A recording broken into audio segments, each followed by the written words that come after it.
আসসালামু আলাইকুম সুধী দর্শক।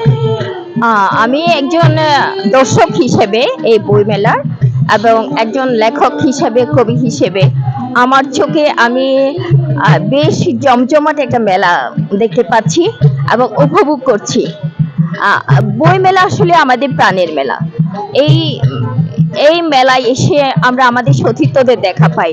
আমরা যারা একই লাইনের, যারা একই মন মানসিকতার, যারা লিখি, যারা দেশের কথা বলি, প্রকৃতির কথা বলি, বিশ্বের কথা বলি, সমসাময়িক বিষয় নিয়ে আমরা যারা চিন্তা করি, আমরা বইতে তুলে ধরার চেষ্টা করি, আমরা সবাই এই জায়গায় এসে মিলিত হই।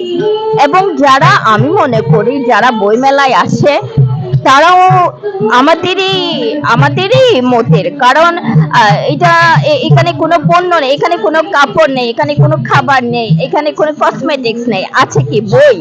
একটা মোড়কের ভিতরে একটা প্রাণ, এই প্রাণের খুঁজে এত মানুষের আনাগোনা, আমার মানে আশ্চর্য লাগে। মানে এই যে প্রাণের সন্ধানে আমরা আমরা ঘুরে বেড়াই, প্রাণের সন্ধানে আমরা মানুষের মনের কথা বলি, মানুষের কষ্টের কথা বলি, মানুষের সমস্যার কথা বলি। আর যারা এগুলা আমাদের বইয়ের ভিতর থেকে ভাষা, যাদের ভাষা নেই, যারা ভাষা দিচ্ছি, এটা তুলে আনতে চাই, তারা এটা খুঁজে মেলায় আসে এবং বেছে বেছে বই হাতে তুলে নেয়। কি যে ভালো লাগে!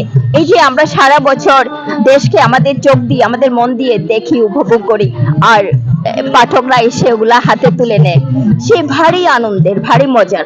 এমন মেলা একবার নয়, বছরে কয়বার হতে পারে। এই যে আমাদের প্রাণের মেলা। সবাইকে অনেক